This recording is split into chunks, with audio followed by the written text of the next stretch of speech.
Hi friends, எல்லோரும் எப்படி இருக்கீங்க? இது வரைக்கும் நம்ம என்ன பார்த்துருந்தோம் அப்படின்னா, ஹீரோவும் ஹீரோயினும் ரொம்ப வருஷமாக பார்க்காமே இருப்பாங்க. ஆனால் திடீர்னு ஒரு வேலை விஷயமா ரெண்டு பேருமே சந்திச்சிக்கிற மாரி ஆயிட்டு, ரெண்டு பேரும் சேர்ந்து ஒர்க் பண்ணுற மாரி ஆயிட்டு, இந்த குயிங்லிங் ப்ராஜெக்ட்டுக்காண்டி ஹீரோவும் ஹீரோயினும் எதிர்த்தாப்பில் சந்திச்சதுக்கப்புறம் என்ன நடக்குதுங்கிறத வாங்க நம்ம இப்போ பார்ப்போம். ஹீரோ தான் ஹீரோயின்கிட்ட பேசுகிறான்.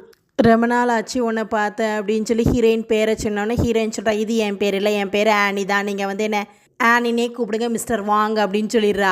உன்னைய பார்த்ததுல எனக்கு ரொம்பவே சந்தோஷமாக இருக்குது அப்படின்னு சொல்கிறான். அப்போ ஹீரோயின் தலைமுடியை சரிபடுறாங்க. அப்போ ஹீரோயின் கையில் உள்ள அந்த ஃபிங்கர் பிரிண்ட் ரிங்கை ஹீரோ பார்த்துறான். உடனே ஹீரோயின் அதை மறைச்சிட்டு கையை கீழே போட்டுடுறாங்க. அப்போ ஹீரோயினுக்கு கால் வந்துடுது. உடனே ஹீரோ டைல எனக்கு கால் வந்துட்டு நான் பேசணும் அப்படின்னு சொல்லி கிளம்பி ஓடிடுறா.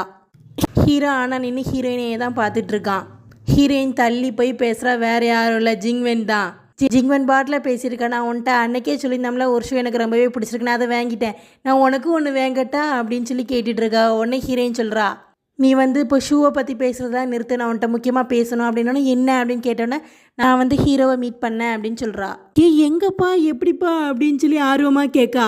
நான் வென்சோக்கு குயிங்லிங் ப்ராஜெக்ட்டுக்கு வந்திருக்கோம்ல, அதே ப்ராஜெக்ட்டுக்காண்டி அவனும் தான் வந்திருக்கான் அப்படின்னு சொல்கிறா. நீ அவனை பார்த்ததுனால உனக்கு என்ன தோணுது? அவனை நல்லா எட்டி ஒதைக்கணும் போல தோணுதா, இல்லைனா திரும்பியும் லவ்வில் விழணும் போல தோணுதா அப்படின்னு சொல்லி கேட்கா. அதுக்கு ஹீரோயின் அழுதுகிட்டே சொல்கிறான், அவன் தனியாக ஒன்றும் வரல, அவன் கூட ஒரு பொண்ணு வந்திருக்கா, கண்டிப்பாக அவனோட கேர்ள் ஃப்ரெண்டாக தான் இருக்கும் அப்படின்னு ஹீரோயின் சொல்கிறத கேட்ட உடனே ஜிங்வென் ஐடியா கொடுக்கா. நீ வருத்தப்படாத, ஹீரோ கையில் ஃபஸ்ட்டு வெட்டிங் ரிங் இருக்கான்னு பாரு அப்படின்னு சொல்கிறான். உடனே அதுக்கு ஹீரோயின் சொல்கிறான், இல்லை அவன் கையில் வெட்டிங் ரிங்லாம் இல்லை அப்படின்ன உடனே சரி நீ இப்போ அவனை லவ் பண்ண போறியா இல்லை வெறுக்க போறியா அப்படின்னு சொல்லி ஜிங்வென் கேட்டதுக்கு நான் என்ன செய்யணும்னு எனக்கே தெரியல அப்படின்னு சொல்கிறா. நீ இப்போ ஒரு முடிவு எடுத்து தான் ஆகணும். நீ ஹீரோவை திரும்பியும் லவ் பண்ண அப்படின்னா நீ அதுக்கான மூவை எடுக்கணும், அவன்கிட்ட போய் பேசணும் அப்படின்னு சொல்லிட்டு இருக்கையில ஹீரோயினால் கேட்க முடியல. அவள் பெசாட்டை வச்சுட்டு அழ ஆரம்பிச்சிடுறா. இந்த சைடு குணா பிங்கியை அட்மிட் பண்ணிடுறான். உடனே டாக்டர் சொல்கிறாங்க, நீங்கள் 2 நாளாக கேர்ஃபுல்லாக அவளை பார்த்துக்கிறணும், நல்லபடியாக சாப்பாடு கொடுத்து அவளை ஸ்ட்ரென்த்தாக பார்த்துக்கோங்க அப்படின்னு சொல்கிறாங்க. குணாவும் பிங்கியை கூட்டு அவன் வீட்டிலேயே வச்சு பார்த்துக்கிறான். ஆனால் அதுக்கு பிங்கி சொல்கிறா, இல்லை நானே என்னையே பார்த்துக்கிருவேன் அப்படின்னோடனே குணா நல்லா திட்டுறான்.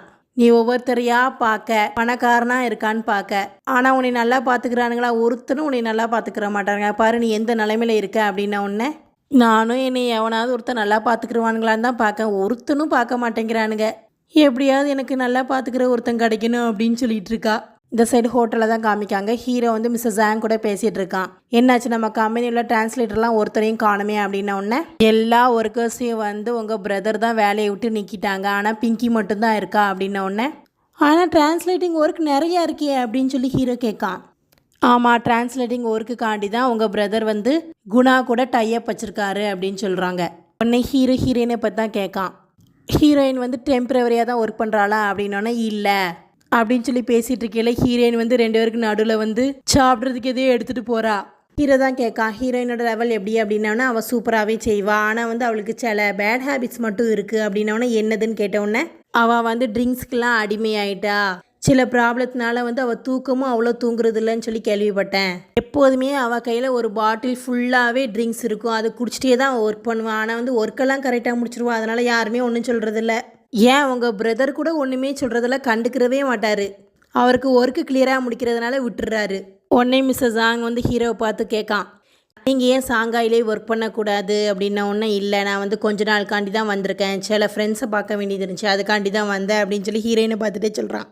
அதுக்கப்புறம் ஹீரோ மிஸ்ஸஸ் ஜாங்கை பார்த்து சொல்கிறான், நீங்கள் நல்லாவே ஒர்க் பண்ணுறீங்க, இன்னும் நீ நல்லா ஒர்க் பண்ண அப்படின்னா இந்த கம்பெனிக்கு உங்களையே நாங்கள் டைரக்டராக அப்பாயிண்ட் பண்ணிடுவோம் அப்படின்னா அவனும் ரொம்ப நல்லாவே சந்தோஷப்பட்டுக்கிறான்.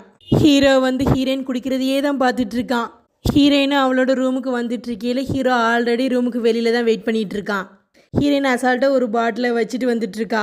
ஹீரோவும் ஹீரோயின் பேரை சொல்லி கூப்பிட்டோன்னே என்னைய அந்த பேரை வச்சு கூப்பிட வேணாம், ஆனினே கூப்பிடுங்க அப்படின்னு சொல்லிடுறா. உடனே ஹீரோவே சொல்கிறான், நீ வேலை செய்யலை குடிக்காத அப்படின்ன உடனே இது ஒர்க்கிங் டைம் இல்லையே அப்படின்னு சொல்லிடுறா. அதுக்கு ஹீரோ சொல்லலாம், பரவாயில்ல நீ வேலை செய்யாதப்பவும் குடிக்க வேண்டாம் அப்படின்ன உடனே நான் குடிக்கிறதுனால உங்களுக்கு என்ன ஆகுது அப்படின்னு சொல்லி கேட்கா. டிரான்ஸ்லேட்டர் ஜாபுக்கே அவமானம் ஆயிரும் அப்படின்னு சொல்லிட்டு ஹீரோயின்ட்டு அந்த பாட்டிலில் பிடுங்கிடுறான். ஆனால் ஹீரோயின் திரும்பியும் பிடுங்கிடுறா. உடனே ஹீரோ கத்துறான், நான் உன்னோட பாஸ் அப்படின்ன உடனே ஓ நீ என்னோட பாஸா, சரி சரி வெயிட் பண்ணுங்க அப்படின்னு சொல்லிட்டு உள்ளே போய் ஹீரோவோட கோட்டை எடுத்து ஹீரோ மேலே வீசிட்டு தேங்க்யூ பாஸ் அப்படின்னு சொல்லிட்டு போகிறா. 2 பேருக்குமே இக்கட்டான சூழ்நிலை. பாவம் என்ன செய்வாங்க. ஹீரோவும் வருத்தப்பட்டுட்டே போயிடுறான். ஹீரோவை மீட் பண்ணி ஜாக் தான் பேசிகிட்டு இருக்கான். ஜாக் வந்து ஹீரோட்ட ஒரு ஃபைலை கொடுத்து, நான் வந்து இந்த ப்ராஜெக்டை முடிச்சிட்டேன், நீ வந்து என்னன்னு சொல்லி பாரு அப்படின்னு கொடுத்த உடனே ஹீரோ வந்து அந்த ஃபைலை திருப்பி கொடுத்துட்றான். எனக்கு தெரியும் எப்படி செய்யணும்னு சொல்லிட்டு, நீங்கள் வந்து வந்த வேலையை மட்டும் பார்த்தா போதும் அப்படின்னு சொல்லிடுறான். ஜாக் வந்து கிளம்புற மாரி தெரில. உடனே ஹீரோவே வேலையை பார்க்க ஆரம்பிச்சிடுறான். அடுத்த நாளே ஆயிடுது. ஜென்னெட்டு தான் பரபரப்பாக ஹீரோவோட கதவை தட்டிட்டு இருக்காங்க. ஆனால் ஹீரோ வந்து திறக்கிற மாதிரி தெரியல. ஃபோனு அட்டன் பண்ண மாட்டேங்க. ஆனால் உடனே அங்கே உள்ள ஒரு பொண்ணை பிடிச்சி திறக்க வைக்கா. உடனே ஹீரோவை போய் பார்க்கா. ஹீரோ வந்து உட்காந்தே படுத்து தூங்கிட்டு இருக்கான். உடனே என்னாச்சு உனக்கு, நீ வந்து நைட் ஃபுல்லாக தூங்கவே இல்லையா அப்படின்னு சொல்லி ஜென்னெட் ரொம்பவே அக்கறையாக கேட்கா. அதுக்கு ஹீரோ, இல்லை நான் தூங்கினேன், உட்காந்து தூங்கினேன், படுத்து தான் தூங்கலை அப்படின்ன உடனே, சரி நீ வந்து இப்போ ரெஸ்ட் எடு, தாத்தா வந்து ரொம்பவே திட்டுவார் அப்படின்ன உடனே, இல்லை எனக்கு நிறையவே வேலை இருக்குது அப்படின்னு சொல்லிட்டு நான் குளிக்க போகிறேன்னு சொல்லி உள்ளே போயிடுறான். அதுக்கப்புறம் இந்த சைடு ஹீரோவோட ஆப்போசிட் கம்பெனி இருக்குல்ல, அதில் வந்து டைரக்டர் இருக்காருல்ல, அவர் பேர் வந்து சேன். அவர் வந்து இன்னொருத்தட்ட ஃபோன் பண்ணி பேசிகிட்டு இருக்காரு. ஹீரோவோட கம்பெனி ஜெயிச்சிருமா அப்படின்னாலும், இல்லை நம்மளோட கூட்டணி தான் வெற்றி கண்டிப்பாக அடையும் அப்படின்னு சொல்கிறாரு. இந்த சைடு மீட்டிங் நடந்துட்டு இருக்கு. ஹீரோயினை மட்டும் காணோம், மற்ற எல்லாரும் பேசிகிட்டு இருக்காங்க.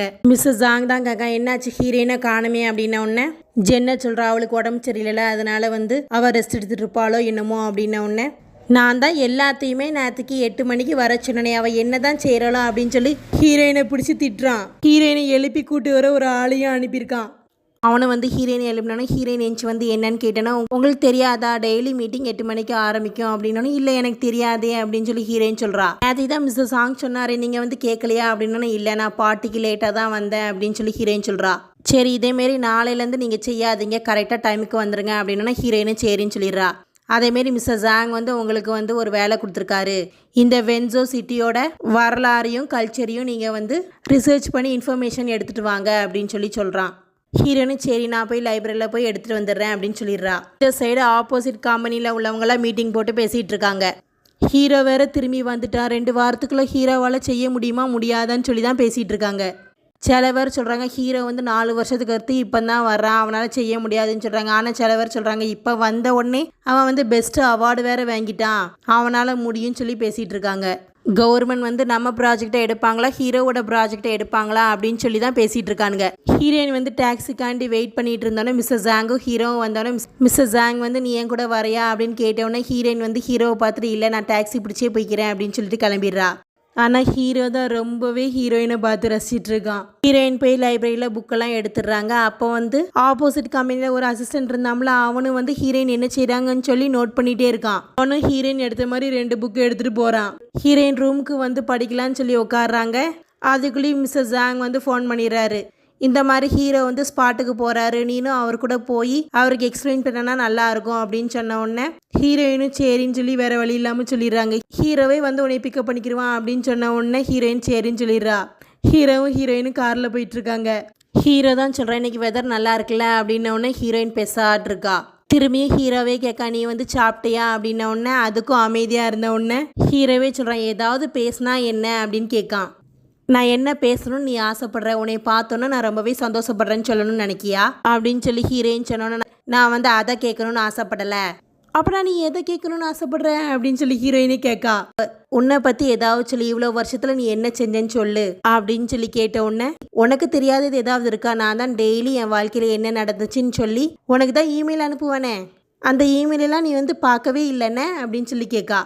அதுக்கு ஹீரோ வந்து சாரி சொல்லிட்டு இது எல்லாமே என்னோட தப்பு தான், நமக்குள்ளே இப்போ ஒன்றும் இல்லை தான், ஆனால் வந்து நம்ம இப்போ ஒன்றா வேலை செய்கிறோம், அதுக்காவது ஏதாவது பேசு அப்படின்ன உடனே நீ என்ன நினச்சிட்டு இருக்க, இந்த வேலை இல்லைன்னா என்னால் வாழ முடியாதுன்னு நினச்சிட்டு இருக்கியா, என்னோட வயசுக்கு மீறியே நான் வந்து உழைச்சி நல்ல நிலைமையில இருக்கேன், நான் தான் ஒரு பெஸ்ட்டான இங்கிலீஷ் டிரான்ஸ்லேட்டராக இருக்கேன், நீ இல்லைன்னா என்னால் வாழ முடியாதுன்னு நினச்சிக்கிட்டியா, நான் நல்லாவே இருக்கேன் அப்படின்னு சொல்லிடுறா. ஹீரோ விடுற மாரி இல்லை, திரும்பியும் பேச வர உடனே ஹீரோயினுக்கு கோவம் வந்து காரில் உள்ள மியூசிக்கை ஆன் பண்ணி விட்டுறா. 2 பேரும் அந்த ஸ்பாட்டுக்கு வந்துடுறாங்க. எங்கே அந்த குயிங்லிங் ரிசார்ட் வந்து ரெடி பண்ணுமோ அந்த ஸ்பாட்டுக்கு வந்து ஹீரோயினை எக்ஸ்பிளைன் பண்ணுறா. ஹீரோ எனக்கு எல்லாம் புரிஞ்சுட்டு சரி நீ வந்து இந்த ட்ரைபாடை பிடி அப்படின்னு சொல்லி கொடுத்த உடனே ஹீரோயின் தான் கோவமாக இருக்காளே எப்படி பிடிப்பா, என்னோட டிரான்ஸ்லேஷன் ஜாப் வந்து முடிஞ்சு போச்சு, நான் வீட்டுக்கு போகிறேன், இதெல்லாம் என்னால் செய்ய முடியாது அப்படின்னா இதுவும் வந்து வேலையில் தான் அடங்கும் அப்படின்னு சொல்லி ஹீரோ சொல்கிறான். அதுக்கப்புறம் ஹீரோ வந்து அந்த ட்ரிப்பாடை நிற்க வைக்க, ஆனால் அது விழுந்துருது. உடனே ஹீரோவே ஹீரோயினை நீ வீட்டுக்கு போ அப்படின்னு சொல்லிடுறான். உடனே ஹீரோயினும் கிளம்புனோடனே ஹீரோக்கு மனசு கேட்காம சொல்கிறேன், இங்கே வந்து எந்த டாக்ஸியும் வராது, நான் வந்து ஃபோட்டோ எடுத்துகிட்டு உன்னை கூப்பிட்டு போகிறேன், வெயிட் பண்ணு அப்படின்னு சொன்ன உடனே அதெல்லாம் ஒன்றும் தேவையில்ல, நானே போய்க்கிறேன் அப்படின்னு சொல்லிட்டு கிளம்புறா. ஆனால் ஹீரோயினை கிளம்ப விடாத மாதிரி ஜென்னட் வந்துடுறா. அவங்க 2 பேரையும் தான் நான் தேடிட்டே இருந்தேன், ஹீரோ நீ இங்கே தான் இருக்கியா அப்படின்னு சொல்லி ஓடி வந்து ஹீரோயின் கையில் ஒரு இதை கொடுத்துட்டு அவளோட டிராயிங் எடுத்து ஹீரோட்ட பிடிச்சிருக்கா அப்படின்னு சொல்லி கேட்ட உடனே ஹீரோ வந்து இல்லை இது ரொம்பவே மாடர்னாக இருக்குது, இங்கே வந்து இது செட் ஆகாது அப்படின்னு சொல்லிடுறான். அப்போ ஹீரோக்குள்ள ட்ரிப்பட் கீழே விழுந்து கிடந்ததை ஜென்னட் பார்த்தோன்னா அதை போய் எடுத்து கொடுக்க அவளே. ஜென்னட் வந்து ஹீரோட கேட்க நீ சாப்பிட்டியா அப்படின்னு, இல்லை நான் மறந்துட்டேன் உடனே நானே கொண்டு வந்திருக்கவா, நம்ம 2 பேரும் சாப்பிடுவோம் அப்படின்னு சொல்லி கூப்பிடுறா. ஹீரோனுக்கு ஒரு ட்ரிங்க் எடுத்து நீ இதை குடி நல்லா இருக்கும் அப்படின்னு ஹீரோயின் இல்லை எனக்கு வேண்டாம் அப்படின்னு சொல்லிடுறா. உடனே ஜென்னட் வந்து அவக்குள்ள பேக்லேருந்து 2 குட்டி குட்டி சேர் எடுத்து வச்சு இது 2 உனக்கும் எனக்கு தான் கொண்டு வந்தேன், சாரிப்பா நீ இருக்கேன்னு எனக்கு தெரியாது அப்படின்னு சொல்லி ஹீரோயினை பார்த்து சொன்னோன்னே ஹீரோயின் அதெல்லாம் பரவாயில்ல அப்படின்னு சொல்லிடுறா. ஜென்னட் விழுந்து விழுந்து ஹீரோவை கவனிக்கிறத பார்த்தோன்னே ஹீரோயினே முடிவு பண்ணிக்கிறா, ஜென்னட் தான் ஹீரோவோட கேர்ள் ஃப்ரெண்டு, அவள் ரொம்பவே அக்கறையாக ஹீரோவை பார்த்துக்கிறா, அவளோட நான் எந்த விதத்துலேயும் வந்து கூடினவ கிடையாது, அவள் தான் என்னையோட ரொம்பவே நல்லா பார்த்துக்கிறா, நல்லவா அப்படின்னு சொல்லி நினச்சிக்கிறா. ஹீரோ கரெக்டாக தான் செலக்ட் பண்ணியிருக்கான், என்னைய வேண்டான்னு சொல்லி ரிஜெக்ட் பண்ணிட்டு அவளை செலக்ட் பண்ணது கரெக்டு தான் அப்படின்னு நினச்சிக்கிறா. எல்லா விதத்துலேயும் அவள் என்னோட பெட்டரானவா அப்படின்னு சொல்லி நினச்சிக்கிறா. என்னோட நிலமை தான் இப்போ ரொம்பவே மோசமாக இருக்குது அப்படின்னு சொல்லிட்டு இருக்கா. ஹீரோவும் ஜென்னட்டும் சாப்பிட்டு முடிச்சுட்டு கிளம்புறாங்க. அப்போ ஹீரோயினும் கிளம்புனவுடனே ஜென்னட் வந்து ஹீரோயினை பார்த்து கூப்பிட்றாவா, நாங்கள் உன்னை விட்டுறோம் அப்படின்னோடனே ஹீரோயின் சொல்கிறா, இல்லை நான் வந்து புக் ஸ்டோருக்கு போக வேண்டியது இருக்குது, நீங்கள் தேவையில்லாமல் சிரமப்படுவீங்க, நானே போய்க்கிறேன் அப்படின்னோடனே ஹீரோ கூப்பிட்றா, நீ உள்ளே வந்து ஏறு அப்படிங்கிறான். நான் வந்து ஹீரோயின் இல்லை வேண்டாம் அப்படின்னு சொல்லி போன உடனே திரும்பியும் ஹீரோ விடாமல் கூப்பிட போகிறான். உடனே ஜென்னட் கையை பிடிச்சி நிறுத்துறா, வேண்டாம் வேண்டாம் அவளுக்கு வந்து மூடு சரியில்லை அப்படின்ன உடனே ஹீரோவே சொல்கிறான், அவளுக்கு உடம்பு சரியில்லை அதனால தான் அப்படின்ன உடனே எப்பா இங்கே யாரும் உன்னைய விட ரொம்பலாம் மோசமாக இல்லை, நீ தான் இருக்கிறதுலே மோசமாக உடம்பு சரியில்லாமல் இருக்க அப்படின்னு சொல்லிட்டு சொல்கிறா. அவளுக்கு வந்திருக்கிறது உடம்பு சரியில்லை அதெல்லாம் கிடையாது, அவளுக்கு வந்திருக்கிறது காதல் வலி தான் அப்படின்னு சொல்கிறா. அதனால் அவளை தனியாக விடுறது தான் நல்லதுவா, நம்ம போவோம் அப்படின்னு சொல்லி கூப்பிட்டு போகிறா. ஹீரோ ஜென்னட்டை கூட்டு போய் ஹோட்டலில் இறக்கிடுறான். அப்போ வந்து மிஸ்ஸஸ் ஜாங் வராரு. உடனே ஹீரோ வந்து டவுட்டை கேட்கான், நம்ம ப்ராஜெக்டோட லொக்கேஷன் பக்கத்தில் ஏதாவது புக் ஸ்டோர் இருக்கா அப்படின்னா ஆமாம் இருக்கா, ஆனால் வந்து 5 கிலோமீட்டர் தள்ளிலாம் இருக்குது அப்படின்னோடனே ஹீரோ சரி அப்படின்னு சொல்லி கேட்டு வந்துடுறான். ஹீரோயின் தனியாக நடந்து போயிட்டுருக்கா, குளிர் வேறு ரொம்ப அதிகமாக அடிச்சிட்ருக்கா, அதில் வேறு நடந்து போயிட்டுருக்கா. ஹீரோ வந்து அவசரமாக காரை ஓட்டி ஹீரோயினை தான் தேடிட்டு வர்றான். ஒரு வழியாக ஹீரோயினே கண்டுபிடிச்சி காரை நிறுத்தி கோட்டை கொண்டு போய் ஹீரோயின்கிட்ட வந்து பொத்துறான். ஹீரோயின் வேண்டான்னு சொல்லி தள்ளி விட்றாங்க, ஆனால் ஹீரோயினுக்கு முடியலை. ஹீரோ கோட்டை பொத்துனவொன்னே பெசாட்டு இருந்துக்கிறாங்க. அதுக்கப்புறம் கார்லேயும் ஏறி கிளம்பி போகிறாங்க. அதுக்கப்புறம் ஸ்டீம் பாத் எடுக்கலான்னு சொல்லி உள்ளே போவையில் ஆல்ரெடி ஜென்னட் உட்காந்துருக்கா. சரி ஜென்னட் உட்காந்துருக்காளேன்னு சொல்லிட்டு வேறு பக்கம் போக பார்த்த உடனே ஜென்னட்டே உள்ளே கூப்பிட்றா. ஹீரோயினும் ஜென்னட்டும் பேசிக்கிறாங்க. ஜென்னட் தான் கேட்காங்க ஹீரோயின்ட்ட, நீ எவ்வளோ வருஷமாக வந்து இந்த கம்பெனியில் இருக்கேன்னொன்னே நான் வந்து 1 வருஷமாக இருக்கேன்னொன்னே என்னதான் இருக்கேன்னொன்னே நான் வந்து ஜிசான் இருக்கார்ல அவரோட அசிஸ்டண்ட்டாக இருக்கேன் அப்படின்னோடனே ஓ பெரிய பாஸா அவர்கிட்டயா, சரி சரி. உடனே ஹீரோயின் கேட்க, அவரை உங்களுக்கு தெரியுமா அப்படின்னா ஏன் எனக்கு தெரியாதுன்னு, நான் ரொம்ப வருஷமாக ஜிசான் கூடயும் ஹீரோ கூடயும் ஃப்ரெண்ட்ஷிப்பாக தான் இருக்கேன், ஹீரோவோட ஜிசான் கூட பேசுறது ரொம்பவே ஈஸி அப்படின்னு சொன்ன உடனே ஹீரோயினும் அப்படியான்னு சொல்லி கேட்டுக்கிறா. ஹீரோயின் கேட்க, உங்களுக்கு எதனால ஆர்கிடெக்ட் பிடிச்சிச்சு அப்படின்ன உடனே இது ரொம்பவே கஷ்டமான ஜாப் தான், ஆனால் வந்து ஹீரோக்காண்டி தான் எனக்கு பிடிச்சிச்சு, நான் முன்னாடி மெடிசின் தான் கற்றுக்கிட்டு இருந்தேன், ஹீரோ கூட ஒன்றா வேலை செய்யணுங்கிறதுக்காண்டி தான் நான் வந்து ஆர்கிடெக்டே எடுத்தேன் அப்படின்னு சொல்கிறா. ஹீரோயின் கேட்க, அவங்களுக்கு சின்ன வயசுலேருந்து ஹீரோவை தெரியுமா அப்படின்னோன்னு ஆமாம் எங்களுக்கு ப்ரைமரி ஸ்கூல்லேருந்தே தெரியும், நாங்கள் வந்து ஹை ஸ்கூலில் லவ் எல்லாம் பண்ணோம், அவன் வந்து பேஸ்கெட் பால் டீமோட கேப்டன், நான் வந்து சியர் லீடர், அதனால் நாங்கள் 2 பேரும் ரொம்பவே லவ் பண்ணிகிட்டு இருந்தோம், ஆனால் வந்து எங்களோட ஃபேமிலி வந்து ஆஸ்திரேலியாவுக்கு மூவ் ஆனவுடனே நாங்கள் 2 பேரும் பிரிஞ்சிட்டோம், ரொம்ப வருஷமாக நாங்கள் 2 பேரும் பார்த்துக்கிறவே இல்லை, இப்போ தான் பார்த்துக்குறோம் அப்படின்னு சொல்கிறா. ஹீரோயினை பார்த்து ஒரு கொஸ்டின் கூட கேட்க, உனக்கு வந்து லவ் மேலே நம்பிக்கை இருக்கா அப்படின்ன உடனே ஹீரோயின் வந்து முழிக்கா, நான் வந்து ஆஸ்திரேலியா போனோன்னே நாங்கள் 2 பேருமே பிரிஞ்சிட்டோம், ரொம்பவே நான் பரிதவிச்சிட்டேன், திரும்பி என்னால் வந்து அவன் கூட ஒன்று சேரவே முடியல அப்படின்ன உடனே ஆனால் இப்போ நீங்கள் 2 பேரும் ஒன்றா தானே இருக்கீங்க அப்படின்னு சொல்லி ஹீரோயின் கேட்கா. இந்த வாய்ப்பை நான் வந்து மிஸ் பண்ணிடவே மாட்டேன், அவனை நான் விட்டு கொடுக்கவே மாட்டேன் அப்படின்னு சொல்கிறா. ஹீரோயின் இதை கேட்டுட்டு ரொம்பவே சோகத்தில் ஆழ்ந்துடுறா. அடுத்த நாள் வழக்கம் போல் மீட்டிங் நடக்குது. அப்போ ஹீரோ தான் எல்லாத்தையும் எக்ஸ்பிளைன் பண்ணிகிட்டு இருக்கான். ஜென்னட் வரைஞ்சதில் 1000 குறை சொல்லிகிட்டு இருக்கான். ஜென்னட் வந்து மீட்டிங் முடிஞ்சவொடனே ஹீரோயினை காஃபி குடிக்க கூப்பிட்றா. ஆனால் ஹீரோயின் வரல அப்படின்னு தான் சொல்கிறா. இருந்தாலும் வழுக்க டைமை கூப்பிட்டு போகிறா. ஜென்னட் ரூமில் வந்து ஹீரோவும் ஜென்னட்டும் சேர்ந்து யங்கேஜில் எடுத்த மாதிரி ஒரு ஃபோட்டோ இருக்குது. அதில் ஹீரோவுக்கு கால்லாம் இருக்குது. அதெல்லாம் ஹீரோயின் ஆச்சரியமாக வெறிக்க பார்த்துட்டு இருக்கா. ஜென்னட் வந்து காஃபியும் கொடுக்கா ஹீரோயினுக்கு. ஜென்னட்டே பேச ஆரம்பிக்கா. பத்தியா ஹீரோ எவ்வளோ குறை சொல்கிறான், ஆனால் இவன் அப்படிதான் எனக்கும் தெரியும், இருந்தாலும் வந்து அவனை வந்து என்னால் புரிஞ்சுக்கிறவே முடியல, இவர் வித்தியாசமானவன் அப்படின்னு சொல்கிறா. ஹீரோயினை ஜென்னட்டுக்கு ரொம்பவே பிடிச்சி போனதுனால அவளுக்கு கிஃப்ட்லாம் கொடுக்க. ஆனால் ஹீரோயின் சொல்கிறா, இல்லை இது எனக்கு வேணாம், இது ரொம்பவே வேல்யூ ஆனதாக இருக்குது, எனக்கு ரொம்ப வேலை இருக்குது, நான் போய் வேலையை பார்க்கட்டா அப்படின்னு சொல்லி கேட்கா. ஆனால் வந்து ஜென்னட் வேண்டாம் இரு அப்படின்னு தான் சொல்கிறா. ஆனால் ஹீரோயினில் வேலை இருக்குன்னு கிளம்பிடுறா. உடனே ஜென்னட் சொல்கிறா, என்ன நான் இந்த கிஃப்ட்டை யார் கொடுத்தாலும் வாங்கிடுவாங்களே, இவன் ஏன் வாங்க மாட்டேங்கிறா, வித்தியாசமானவளாக இருக்காளே அப்படின்னு நினச்சிக்கிறா. இந்த சைடு பிங்கிக்கு வந்து சாப்பாட்டை ஒருத்தன் டெலிவரி பண்ணிகிட்டு இருக்கான். அப்போ வந்து குணா வந்த உடனே அந்த டெலிவரி பாய்கிட்ட பிங்கி சொல்கிறா, இவன் தான் என்னோட ஹஸ்பண்ட், இவன்ட்டு வந்து காசு வாங்கிக்கோ அப்படின்னா குணா என்னது அப்படின்னு சொல்லி கேட்டுட்டு காசையும் கொடுக்கான். பிங்கி அழகாக உட்காந்து சாப்பிட்டுட்டு இருக்கா. உடனே குணா கேட்கா, இதெல்லாம் என்னதுன்னு. நான் வந்து ஆன்லைனில் ஆர்டர் பண்ணியிருக்கேன் அப்படின்னா. சரி நீ வந்து இப்போ சரியாயிட்ட போல இருக்குது, ஏன் நீ வந்து உன் வீட்டுக்கு கிளம்பாமல் இருக்கேன் அப்படின்னு கேட்ட உடனே, நான் உன் வீட்டுக்கு வந்து 2 நாள் தான் ஆகுது, அதுக்குள்ளேயும் நீ வந்து என்னை வெளியே துரத்த பார்க்குறியா அப்படின்னு சொல்லி பிங்கி கேட்டதுக்கு குணா சொல்கிறான், உனக்கு ரொம்பவே முடியல, அதனால தான் உன்னை 2 நாள் வச்சு பார்த்துக்கிட்டேன், அதையே நீ வந்து அட்வான்டேஜாக எடுத்துக்கிட்டு இங்கேயே இங்கேயே செட்டில் ஆகலான்னு பார்க்குறியா அப்படின்னு சொல்லி கேட்கான். அது மட்டும் இல்லாமல் நான் உன் பாய் ஃப்ரெண்டும் கிடையாது, இதனால் நீ வந்து இங்கே தங்கியிருக்கன்னு எனக்கு தெரியலை, உன்னோட பேரண்ட்ஸு உன்னை பற்றி கவலைப்பட மாட்டேங்காங்க, என்ன தான் செய்கிறாங்க தெரியல அப்படின்னு சொன்ன உடனே பிங்கி சொல்கிறா, நான் சின்ன பிள்ளையாக இருக்கும்போதே என்னோடய பேரண்ட்ஸ் வந்து டிவோர்ஸ் ஆகிட்டாங்க, 2 பேருமே நல்ல பணக்காரங்க தான், அதனால தான் என்னை கண்டுக்கிறாமே விட்டுட்டாங்க, என்னோடய பர்த்டேக்கு மட்டும்தான் வந்து நிறைய கிஃப்ட்ஸ்லாம் கொடுப்பாங்க, அதன் மூலமாக தான் எனக்கு தெரிஞ்சிச்சு லவ்னா வந்து கிஃப்ட்டு மணி அப்படின்ட்டு. அதுக்கப்புறம் பிங்கியே பேச்சை மாற்றிட்டு பற்றி என்னோட புது இயரிங்ஸ் எப்படி இருக்குது அப்படின்னு குணாவும் சரி நல்லா தான் இருக்குது அப்படின்னு சொல்லி சாப்பிட சொல்லிடுறான். பிங்கியோட நிலமையை புரிஞ்சுக்கிறான். இந்த சைடு ஹீரோயினுக்கு ரொம்பவே முடியல, ஃபீவராக இருக்குது.